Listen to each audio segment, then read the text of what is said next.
So hello everyone, आपका स्वागत है हमारे इस basic online hair styling course में। तो आज हम बात करने वाले हैं सिर्फ हेयर स्टाइलिंग में थ्योरीज़ के बारे में। फिर नेक्स्ट स्टेप हमारा स्टाइलिंग के बारे में आएगा।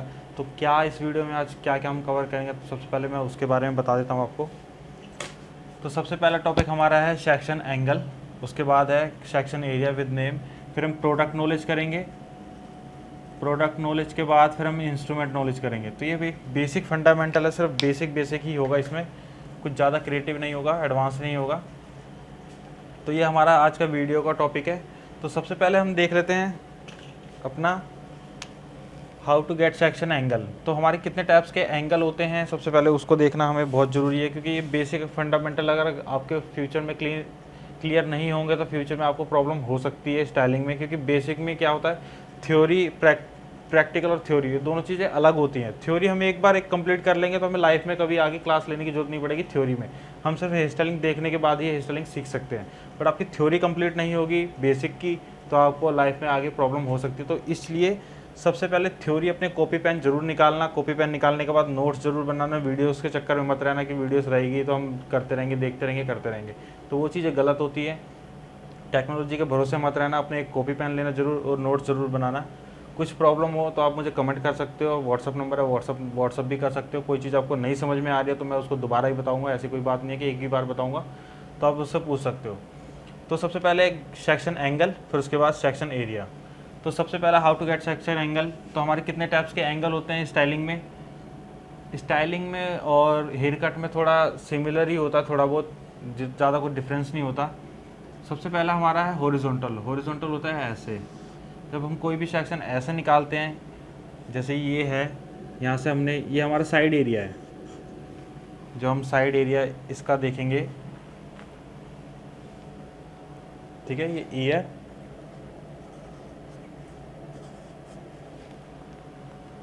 ये हमारा साइड का एरिया है, ये वाला। तो हॉरिजॉन्टल सेक्शन हम ऐसे कोई भी सेक्शन लेंगे तो हमारा हॉरिजॉन्टल सेक्शन होगा, ठीक है। मैं एक बार प्रैक्टिकल भी दिखा देता हूँ आपको। हमने कहीं से भी कोई भी सेक्शन लिया, बिल्कुल स्ट्रेट लेना है आपको ऐसे, तो ये हॉरिजॉन्टल सेक्शन रहेगा। आप आगे से भी लोगे तो ऐसे हॉरिजॉन्टल रहेगा, आप पीछे से भी लोगे तो ये हॉरिजॉन्टल ही रहेगा ये, ठीक है। जब हम ऊपर से नीचे लेते हैं तो ये वर्टिकल सेक्शन होता है हमारा। ऊपर से नीचे कभी भी कोई सेक्शन लेंगे तो ये वर्टिकल सेक्शन होगा, ठीक है। तो वर्टिकल सेक्शन आपका, ऊपर से नीचे कोई भी सेक्शन लोगे आप तो ये वर्टिकल सेक्शन है आपका। तो बिल्कुल स्ट्रेट होना चाहिए सेक्शन आपका, ठीक है।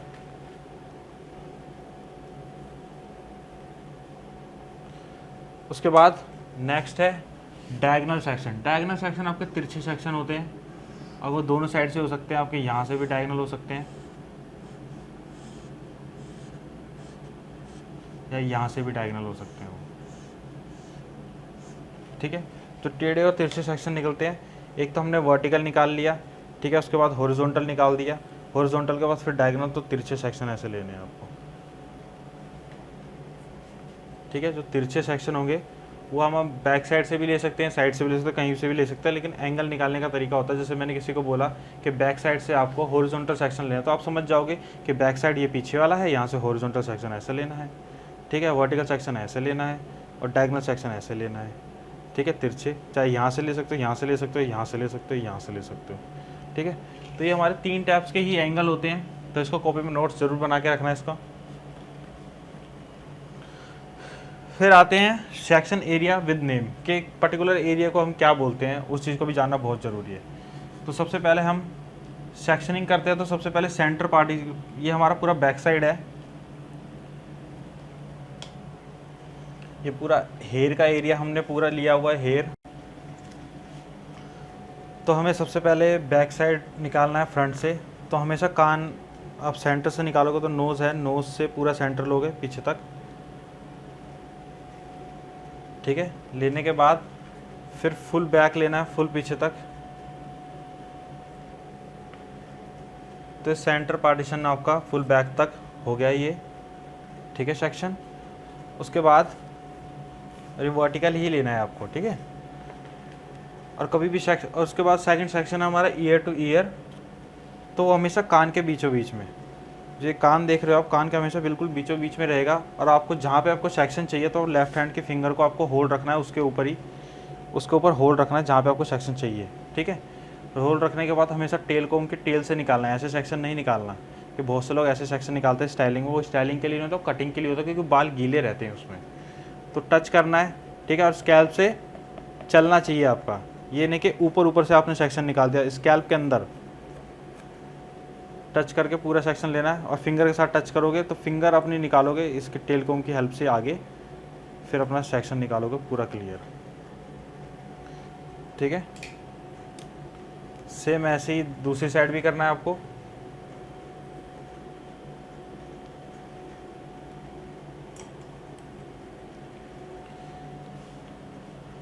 ठीक है, आपका फ्रंट और बैक दो में डिवाइड करता है आपका ये जो सेक्शन हो गया, ये ईयर टू ईयर सेक्शन हो गया, और फ्रंट और बैक, ठीक है। फ्रंट और ये बैक,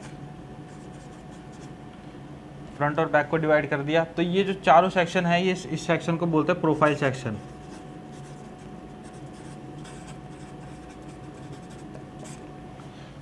ठीक है। तो ये हमारा प्रोफाइल सेक्शन होता है। प्रोफाइल सेक्शन आप समझ जाओगे, सेंटर पार्टीशन लेके फुल बैक करना है, ईयर टू ईयर सेक्शन लेना है। तो ये कॉमन होता है हेयर कट में भी और स्टाइलिंग में भी, ठीक है। इसको करने से आपको प्रैक्टिस हो जाएगी आपकी सेक्शन की निकालने में, कि आप सेक्शन एकदम परफेक्ट निकाल पा रहे हो कि नहीं निकाल पा रहे हो। अगर आप हवा हवा में चलाओगे सेक्शन तो देखो टेढ़ा मेढ़ा सेक्शन निकलता है। अगर स्कैल्प से टच करके चलाओगे फिंगर को, टेल कोम को, तो एकदम नीट एंड क्लीन सेक्शन निकलेगा, ठीक है। उसके बाद फ्रंट और बैक को आपने डिवाइड कर लिया। फ्रंट बैक डिवाइड करने के बाद अब नेक्स्ट जो टॉपिक है, और ये आपका बैक साइड है और ये फ्रंट साइड है,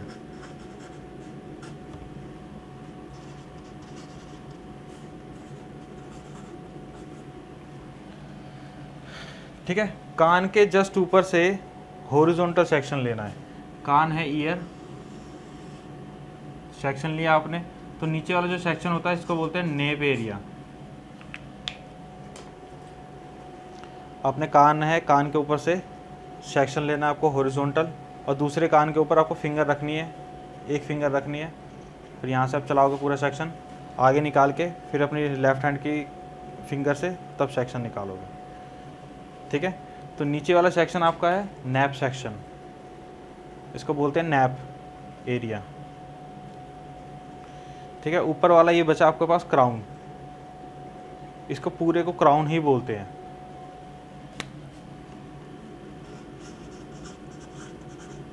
ठीक है। ये ऊपर वाला क्राउन, नीचे वाला नैप।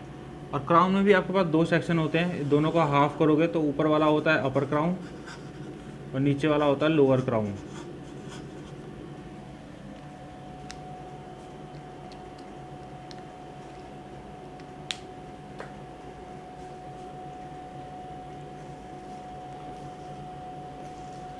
ठीक है। अब इसको यहाँ से यहाँ तक पूरा हाफ करेंगे, तो नीचे वाला आपका लोअर क्राउन, ऊपर वाला अपर क्राउन, तो अपर और लोअर और नैप। तो बैक साइड में आपके पास तीन सेक्शन होते हैं, ठीक है। अब बचा फ्रंट। फ्रंट में देख लो,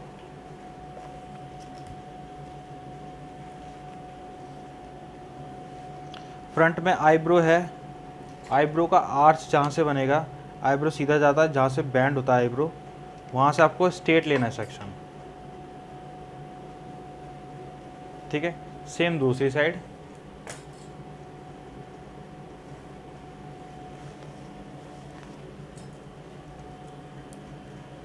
ठीक है। तो आपके पास तीन सेक्शन निकल गए, 1 2 3।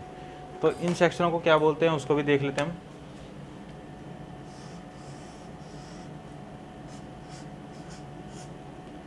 तो हमने आर्च से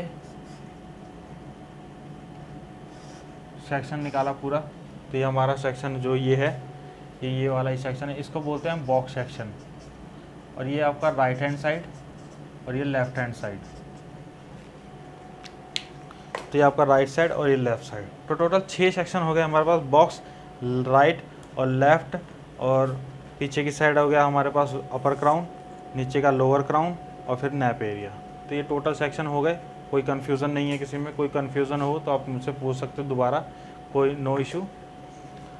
उसके बाद सेक्शनिंग करने के बाद अब हम सीखेंगे 6 टाइप ऑफ बेसिक ब्रेड। जो बेसिक ब्रेड हैं वो बहुत ही मोस्ट इंपॉर्टेंट है, इनसे बहुत सारे हेयर स्टाइल क्रिएट करे जाते हैं, तो इसमें भी कोई कन्फ्यूज़न नहीं होना चाहिए आपको, ठीक है।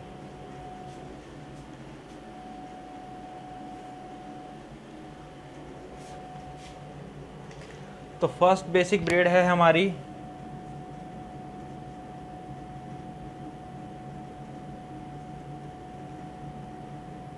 सिंपल ब्रेड,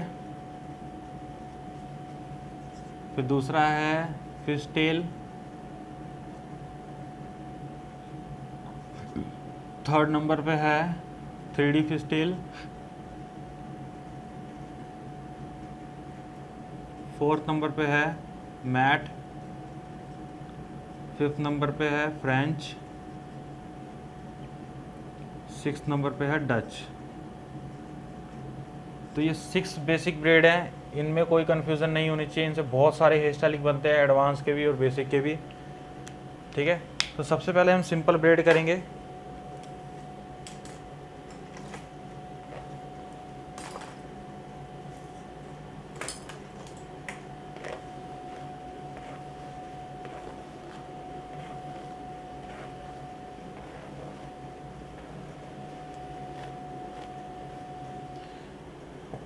और हमें एक पोनी करनी है, तो पोनी करने के लिए हम एक लूप का इस्तेमाल करेंगे।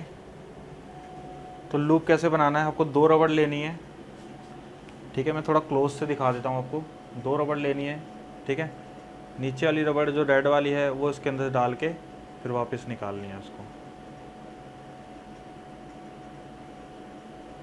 ठीक है। तो ऐसे लूप करके हम बड़ी कर सकते हैं रबड़ को। अगर आपके पास ब्लैक छोटी वाली रबड़ है तो ऐसे बड़ा कर सकते हैं। 2 बॉबी पिन यूज़ करनी है आपको उसके लिए,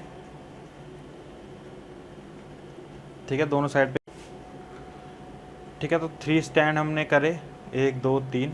तो लेफ़्ट वाले को पहले इन दोनों के 2 सेक्शन के बीच में रखना है, इसके बीच में, ठीक है। फिर राइट वाले को इन दोनों के बीच में लेना है, फिर लेफ़्ट वाले को इन दोनों के बीच में लेना है, फिर राइट वाले को, फिर लेफ़्ट। ऐसे ही कंटिन्यू करना है आपको नीचे तक,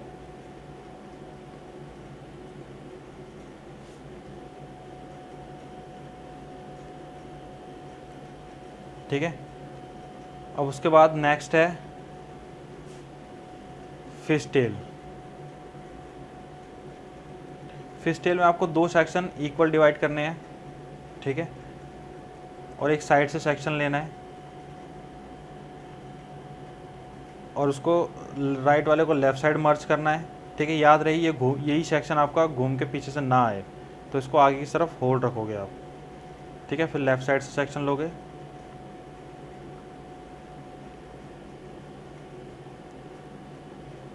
फिर उसको आगे की साइड ही होल्ड रखोगे, पीछे नहीं आएगा आपका वो, फिर राइट, फिर लेफ़्ट, बस ऐसे ही कंटिन्यू करना है आपको, ठीक है। याद रही इसी को घूम के पीछे से ना आए, ये इस वाले सेक्शन के साथ मिक्स होके ये चीज़ ना आए, तो इसको आगे की तरफ होल्ड रखना।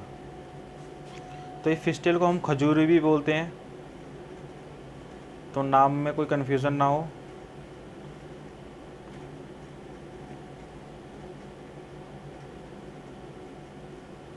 स्टैंड आपको छोटे छोटे लेने हैं, मैंने बड़ा बड़ा लिया है ताकि आपको इजीली दिख सके, बट आपको थोड़े छोटे लेने हैं स्टैंड।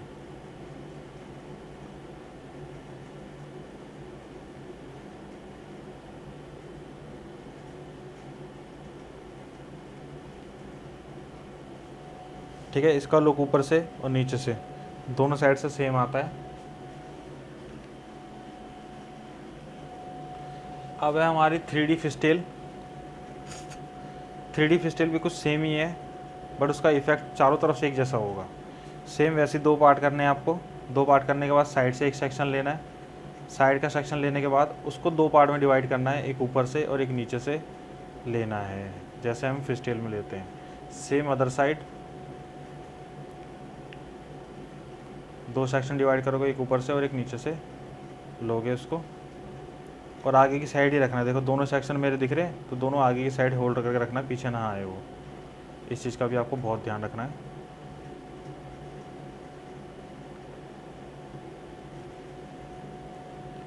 इसको 3D इसलिए बोलते हैं क्योंकि इसके चारों तरफ से इफेक्ट फिशटेल जैसा ही आता है, चारों साइड से एक जैसी लगेगी। अभी हमने फिशटेल करा था, उसमें 2 साइड से लग रही थी, बट इसमें चारों साइड से एक जैसी लगेगी।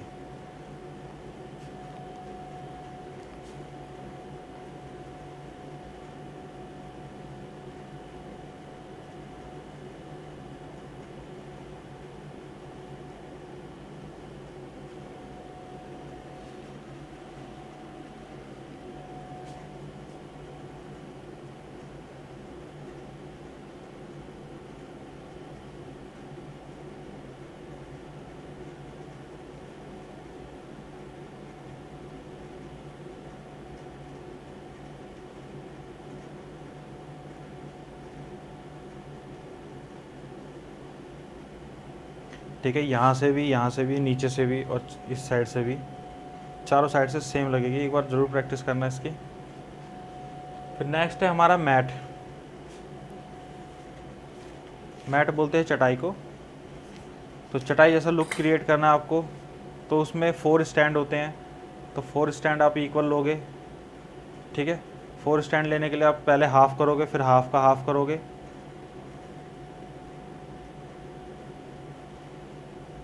ठीक है, फिर इसका हाफ करोगे, तो ऐसे इक्वल सेक्शन निकलेंगे। सिंगल सिंगल स्टैंड लेके अगर हाफ हाफ करोगे तो नहीं हो पाएगा।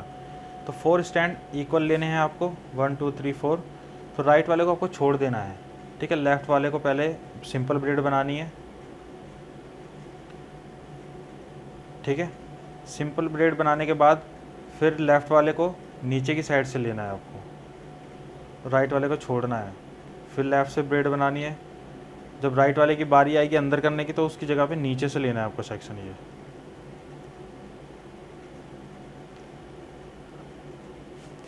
तो यही चीज़ आप सिंपल ब्रेड, अगर आप 4 स्टैंड में बना रहे हो, 4 स्टैंड में बना रहे हो, तो आप इसको 6 में भी कर सकते हो, 10 में भी कर सकते हो कन्वर्ट, जितने सेक्शन में करना, लेकिन ऐसे ही है। ठीक है, अब उसके बाद आती है हमारी फ्रेंच। फ्रेंच के लिए हम पोनी की ज़रूरत नहीं है।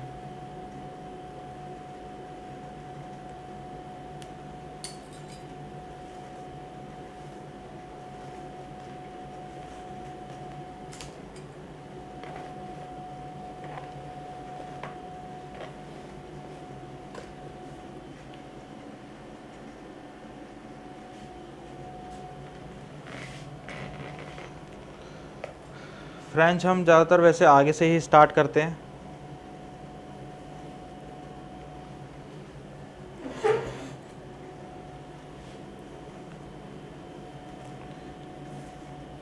ठीक है, फ्रंट से स्टार्ट करेंगे। कैसे करना है, 3 स्टैंड लेने हैं और सिंपल ब्रेड की तरह से क्रिएट करना है। ठीक है, सिंपल ब्रेड जैसे हम करते हैं सेम वैसे ही, बट उसके साथ मर्जिंग चलेगी साथ में।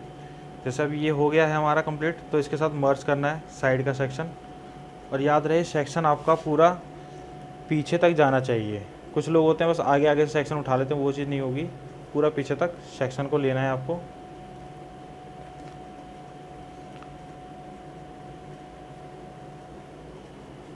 ठीक है, राइट वाला अब अंदर आएगा, तो उसके साथ राइट का सेक्शन लेना है आपको, मर्ज करना है। और ये ब्रेड की प्रैक्टिस करनी हो तो हाथ में हल्का सा वैक्स यूज़ कर सकते हो, थोड़ा होल्डिंग टाइट बनती है उससे, और वेवी हेयर भी कम उड़ते हैं उसमें।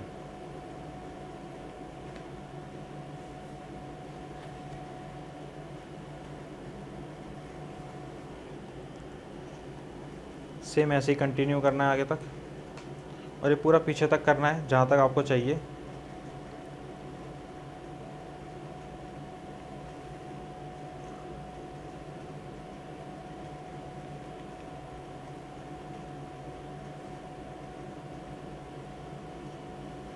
ठीक है, ब्रेड्स में आपको कोई कन्फ्यूज़न नहीं होनी चाहिए।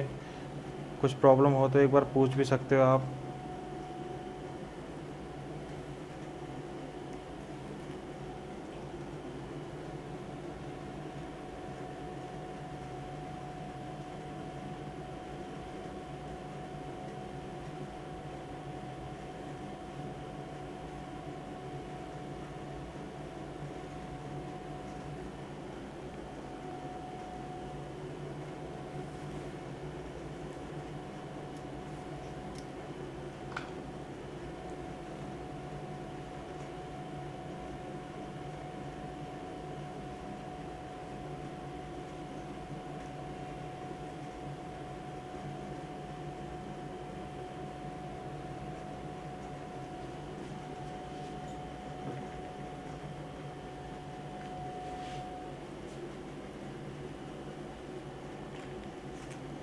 ठीक है, कॉम कर करके सबको फ्री कर लेना, टैंगल्स फ्री हो जाएं सबके।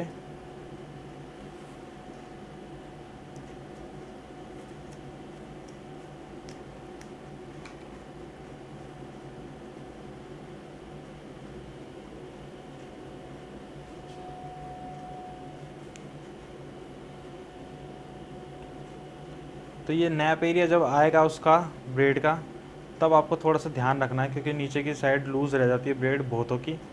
ये गलती आपसे ना हो तो आप क्या करोगे, क्लाइंट का सर थोड़ा सा आगे की तरफ झुकाओगे और हैंड जोन को थोड़ा सा टाइट रखोगे उसके स्कैल्प के साथ टच करके।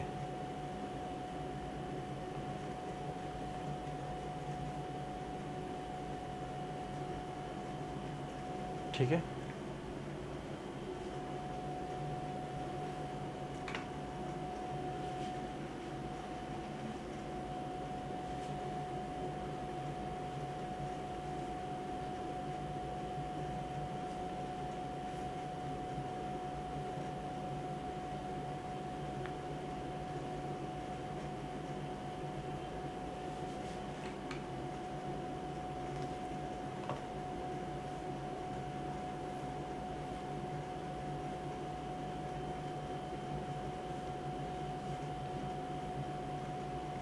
और इसको बिल्कुल चिपका के ही बनाना है स्कैल्प के साथ।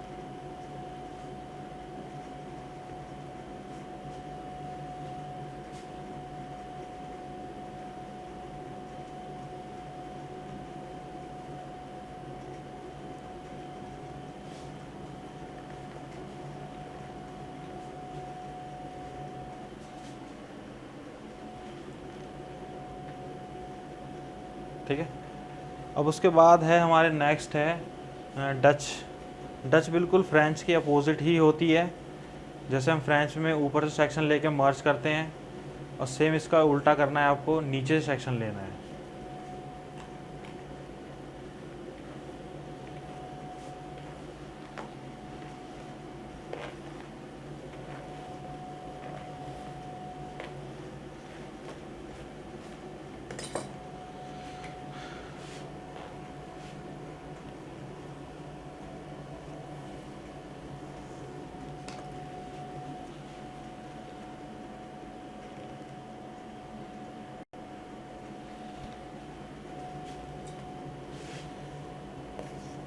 ठीक है, अभी हमने फ्रेंच में 3 स्टैंड लिए थे इक्वल, तो ऊपर से सेक्शन हमने ऊपर से लिया था मर्जिंग के लिए, साइड से भी, बट इसमें हमें नीचे से सेक्शन लेना है। बस इसमें थोड़ा सा उल्टा है प्रोसेस, नीचे से लेना है स्टैंड, और थोड़ा डिफ़िकल्ट भी है ये। और नीचे के सेक्शन में जो जा रहा है सेक्शन, उसमें ही आपको मर्ज करना है सेक्शन को।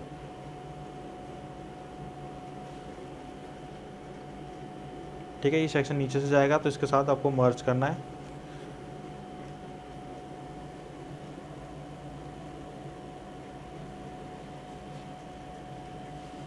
इसी प्रोसेस को आपको फॉलो करना है आगे तक।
ठीक है, कॉम करके ज़रूर क्लीन कर लेना अपने हेयर स्टाइल को। फिंगर से ही कर सकते हो आप कॉम, टेल कॉम से भी टेल कॉम कर सकते हो, बट क्लीन रहे। ठीक है, अगर आपके सिल्की हेयर हैं, उसमें होल्डिंग नहीं हो पाती है, तो आप वैक्स यूज़ करोगे उसके लिए। हाथों पे हल्का सा आपको वैक्स लगाना है फिर, और हेयर पे नहीं लगाना, सिर्फ बाल हाथों पे लगाना है। और जो बचेगा थोड़ा बहुत वो हेयर पे लगा सकते हो आप, फ्रिजी हेयर को कंट्रोल करने के लिए, सिल्की हेयर को कंट्रोल करने के लिए। ठीक है, मैं मोटे मोटे सेक्शन में आपको दिखा रहा हूँ, बट आपको थोड़ा सा पतले पतले सेक्शन लेके काम करना है ताकि नीट एंड क्लीन बने आपका काम।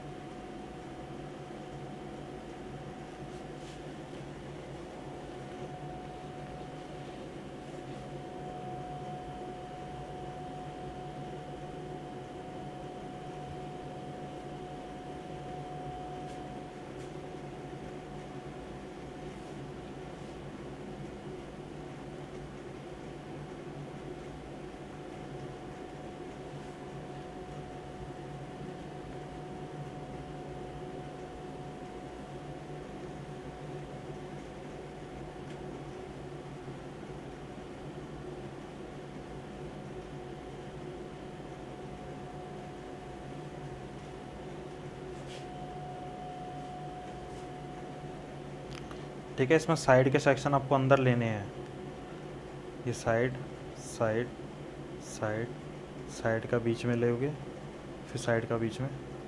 ठीक है, तो साइड के सेक्शन को आप थोड़ा सा पुल कर सकते हो हैवी लुक क्रिएट करने के लिए।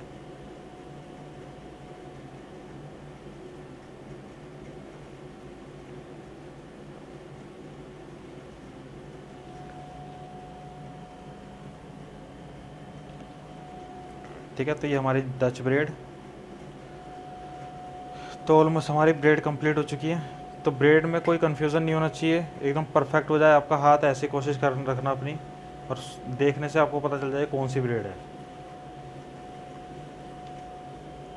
तो हमारे दो चीज़ कंप्लीट हो चुकी है, एक सेक्शन हो गया और एक हमारा बेसिक ब्रेड।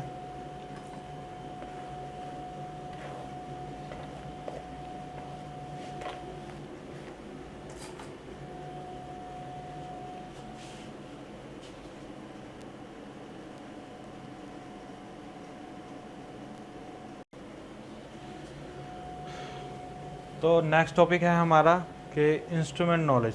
ठीक है, तो इंस्ट्रूमेंट नॉलेज में सबसे पहले ड्रायर, आपको ड्रायर कौन सा रखना है और कैसी क्वालिटी का रखना है उस चीज़ का भी ध्यान रखना है आपको।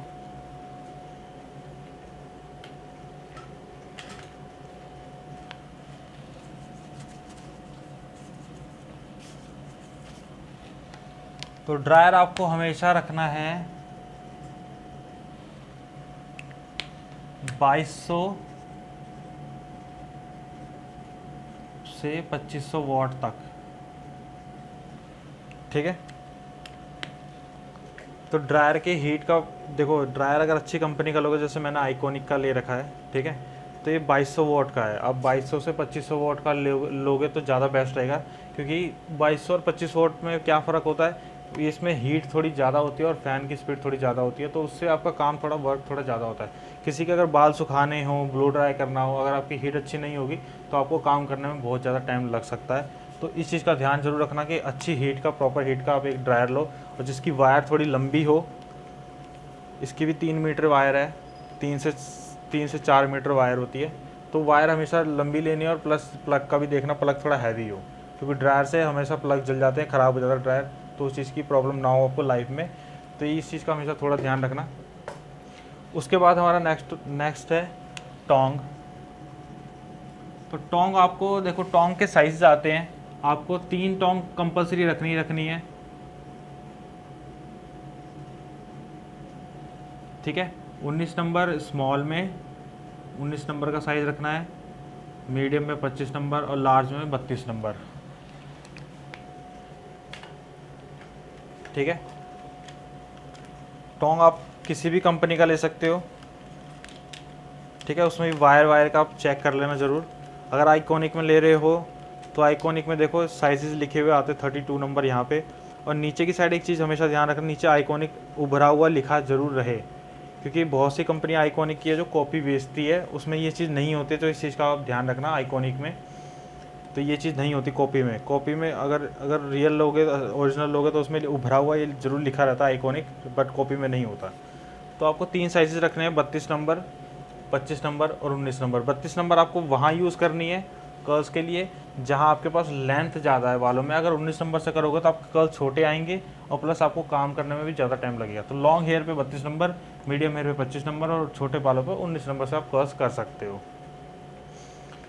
नेक्स्ट है प्रेसिंग।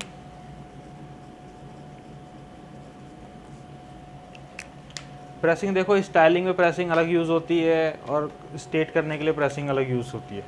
तो ये प्लेट्स आए, मेरे पास 2 है प्रेसिंग, ठीक है। तो ये एलन ट्रूमर की प्रेसिंग है और ये ब्यूटी एंड बियॉन्ड की प्रेसिंग है। प्रेसिंग ऐसे 2 टाइप्स की आती है, एक ऐसे कलर प्लेट आती है और एक ऐसे वाइट वाली स्टील वाली प्लेट आती है, इसको बोलते हैं प्लैटिनम प्लेट। और एक होती है सैरबिक। ये सैरबिक प्लेट होती है, पत्थर की प्लेट होती है। तो काम दोनों ही करती हैं स्ट्रेटनिंग का, बट ये स्टाइलिंग में यूज़ होती हैं। ये प्रेसिंग क्या होता है, हम कभी स्प्रे करते हैं, स्प्रे करने के बाद कर्ल्स करते हैं तो हमारी क्या होता है, प्रेसिंग चिपकती नहीं है बालों के अंदर, ठीक है। बट वो सैरबिक वाली है, वो ज़्यादा चिपकती है बालों के अंदर स्प्रे करने के बाद। तो स्टाइलिंग में मोस्ट प्रेफर मैं यही करता हूँ कि आप प्लैटिनम प्लेट की ही लो, बेशक से छोटी लो, ठीक है। तो प्लैटिनम प्लेट की ही लेनी है आपको,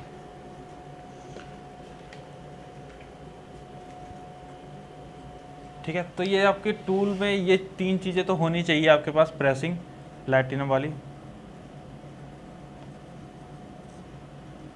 प्लैटिनम में प्रेसिंग हो गई और टोंग हो गई और वो ये ड्रायर हो गया, ठीक है। क्रिम्पिंग व्रिम्पिंग आपको लेना है तो वो एडवांस हेयर स्टाइलिंग के लिए यूज़ होता है, बेसिक में नहीं यूज़ होता। अब उसके बाद हम बात करते हैं प्रोडक्ट नॉलेज की।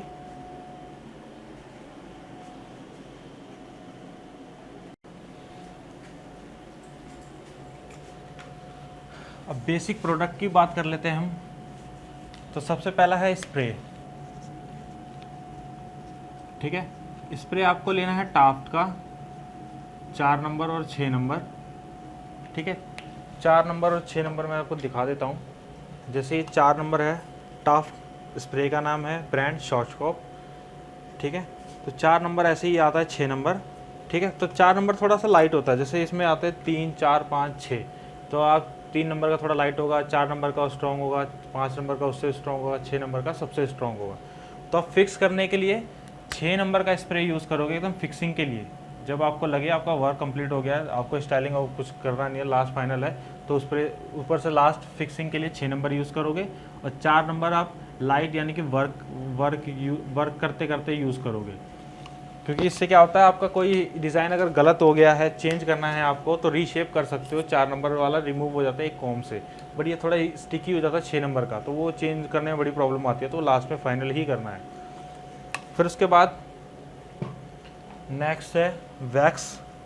वैक्स मैंने बताया, ब्रेड वाला कोई भी हेयर स्टाइल करोगे तो आपको थोड़ा सा वैक्स अपने हाथों में लगाना है, फिर उसके बाद हल्का सा बालों पे लगा के तो ब्रेड करोगे तो ज़्यादा स्ट्रॉन्ग और फिक्सिंग ब्रेड बनती है, ठीक है। वैक्स ब्रेड के लिए यूज़ करना है आपको। फिर नेक्स्ट है सीरम। सीरम स्ट्रिक्स का यूज़ कर सकते हो, ऑयली सीरम। सीरम क्यों यूज़ करना है, सीरम हमेशा बालों को शाइन देने के लिए होता है। जैसे किसी के आपने प्रेसिंग कर दिया, फ्रीजीनेस है बालों में, थोड़े से डैमेज हेयर है, किसी को कुछ प्रॉब्लम होती है, कैरेटिन वेरेटिन करवा लेता है, कोई स्मूथनिंग करवाता है, बाल बर्न हो जाते हैं प्रेसिंग करने के बाद, उनके बाल थोड़े फ्रीजी दिखते हैं, ठीक है। तो 1-2 ड्रॉप आपको हाथों पे लेना, सिर्फ 2 से 3 ड्रॉप हाथ में मर्ज करने के बाद, तो आपको लेंथ पे अप्लाई करना है, ना कि रूट्स पे, ठीक है। लेंथ पे फिंगर से जैसे कॉम करते हैं ऐसे ही करोगे,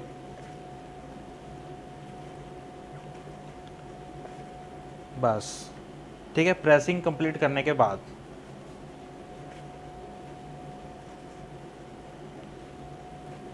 तो थोड़ा सा वेट हो जाता है बालों में, फ्रीजीनेस ख़त्म हो जाती है, थोड़ा शाइन आ जाता है, ठीक है। उसके बाद है हमारा लास्ट मूज़। मूज़ में से पावर आती है 3, 4, 5, 6, ठीक है। तो ये भी टाफ्ट का ही है, शॉर्टस्कॉप ब्रांड है, टाफ्ट मूज़ का नाम है, और ये 5 नंबर का है। 5 नंबर होल्डिंग का है, पावर स्ट्रॉन्ग है इसका। तो जैसे 3, 4, 5, 6 मैंने अभी बताया आपको, जैसे जैसे लेवल ऊपर जाते जाओगे आप, तो आपको स्ट्रॉन्ग थोड़ी पावर मिलती जाएगी। तो मूज़ भी आपको यूज़ करना है। मूज़ आपको कहाँ यूज़ करना है, मूज़ वहाँ यूज़ करना है जैसे किसी के बाल सिल्की हैं, ब्लैक हेयर जैसे सिल्की होते हैं, किसी के कर्ल्स खुल जाते हैं, तो ये प्रॉब्लम आती है। कंडीशनर यूज़ कर लिया तब सिल्की हो जाते हैं, तो ये बालों को रफ़ करने के लिए काम आता है, ठीक है। कर्ल्स स्टे नहीं करते किसी किसी के, किसी ने कंडीशनर यूज़ कर रखा है, सीरम यूज़ कर रखा है, तो उसके ऊपर कर्ल्स करते हैं, तब ये प्रॉब्लम क्रिएट होती है, तो कर्ल्स वर्ल्स खुल जाते हैं। तो उनके लिए सबसे बेस्ट है, सबसे पहले मूव लगाओ, और मूव हमेशा गीले बालों पे ही लगता है। 50% आपको गीले करने हैं बाल, फिर इसको थोड़ा सा शेक करना है। तो लिक्विड अगर 2-3 दिन यूज़ नहीं करोगे तो लिक्विड में हो जाता है, तो इसको शेक करना है, नीचे से थोड़ा प्रेशर करना है।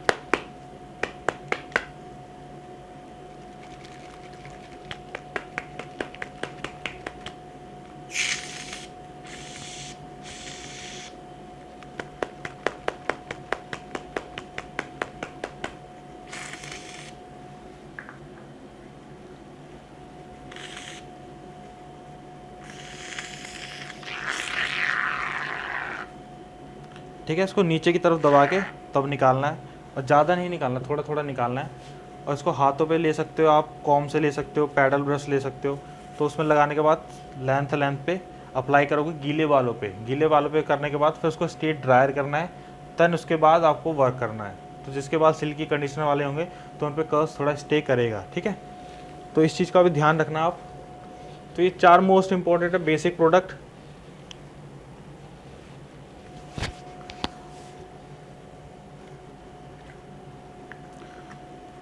तो आज के लिए सिर्फ इतना ही। कल से हम नेक्स्ट स्टाइलिंग स्टार्ट करेंगे, और स्टाइलिंग के साथ थ्योरी क्या होती है उनकी, उनको उसके ऊपर